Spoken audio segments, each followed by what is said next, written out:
la violencia que estamos viendo hoy en nuestro país es del 2018 para acá, como nos quieren hacer creer los de esa oposición que siguen defendiendo a personajes como Felipe Calderón, el propio Calderón, sinvergüenza, cínico, que anda opinando luego del asesinato de Hipólito Mora, ex líder de las autodefensas en Michoacán.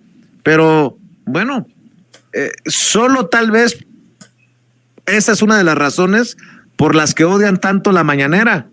El presidente que está insistiendo en que este es un proceso de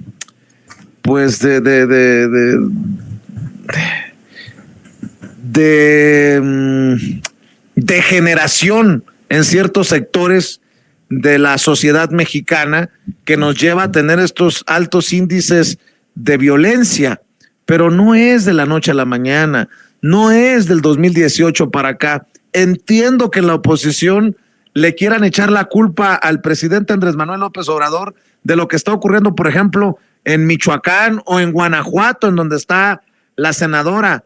Pero vamos hablando en plata, doctor Ángel Valderas Puga. Esto viene arrastrándose desde hace años. Que no nos quieran ver la cara, doctor. Bueno, pues mira, yo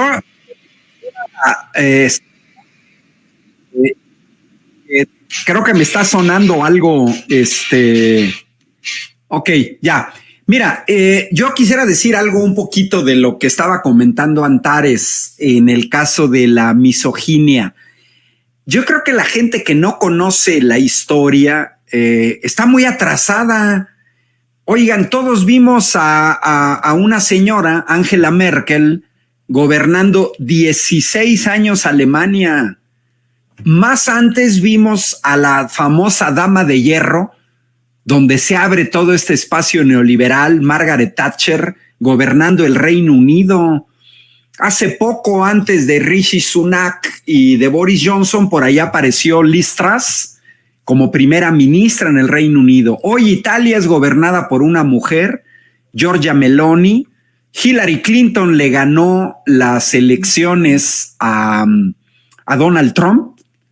Cristina Fernández de Kirchner fue presidenta de Argentina.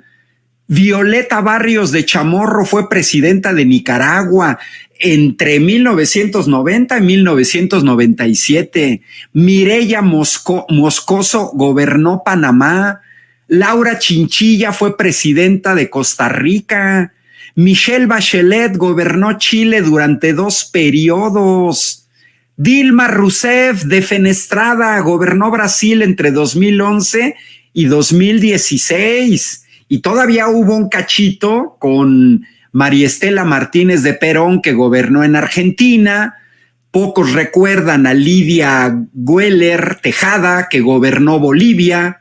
Rosalía Ortega, que gobernó en Ecuador. Bueno, la que dio golpe de estado en Bolivia, Yanine Áñez. O tenemos ahorita a Xiomara Castro, presidenta en 2022. Creo que me parece estéril, verdaderamente estéril, estarnos preguntando en 2023 si una mujer puede gobernar o no gobernar México. Me parece que eso debería de estar fuera de toda discusión. Coincido totalmente con la senadora Antares. Se deben criticar las ideas.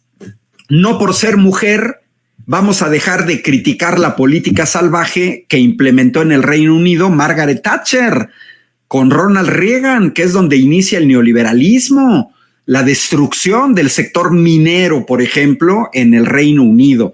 Bueno, las ideas, pero no por ser mujeres, sino por las ideas que se plantean. Para mí debe de estar fuera de discusión si, por ejemplo, Claudia Sheinbaum puede gobernar o no puede gobernar este país. Claro que puede, ¿sí? Y no por ser mujer, no por ser mujer, no, para mí no es una cuestión de género, es una cuestión de capacidad, de trabajo, de lucha política. Y bueno, con respecto a lo que planteas, Vicente Antares, es verdaderamente vergonzoso ver a un señor que encabezó un narcogobierno como Felipe Calderón, al que nadie le podemos creer que no sabía lo que hacía en seguridad pública su mano derecha, el narco Genaro García Luna, que se atreva a criticar lo que pasó con Hilario Mora. Porque hay que recordar que el aumento estrepitoso de la violencia en este país se dio por una supuesta guerra al narcotráfico que no fue tal. Que hoy todos sabemos que eso no fue ninguna guerra al narcotráfico, ni que yo no pacto con criminales. Con el primer criminal que pactó Felipe Calderón es con Genaro García Luna y su entorno. Ese fue con el primer criminal que pactó. Entonces, que no nos venga este señor con patrañas, porque yo recuerdo que muchos participamos por ahí de 2008 en la campaña No Más Sangre. Sí recordarán Vicente y Antares, aquella crucecita que creo que había sacado Hernández con la mancha de sangre, ¿no? O aquella caricatura de Hernández: para que tus hijos no caigan en las drogas, los estamos matando.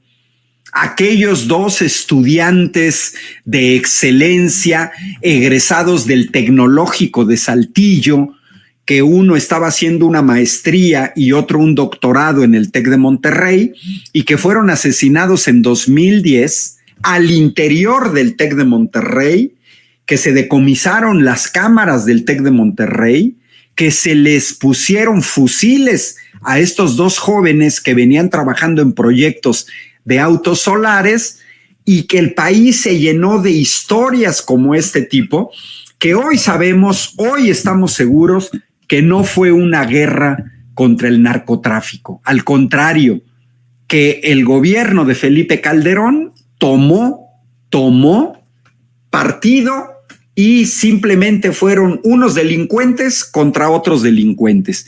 Y hablando de Michoacán, ahí está el famosísimo video de la tuta acusando a la hermana de Felipe Calderón, una tal Cocoa, que fue senadora de la República, de ella sí haber pactado con la delincuencia organizada en Michoacán. Creo que Felipe Calderón debería de quedarse callado.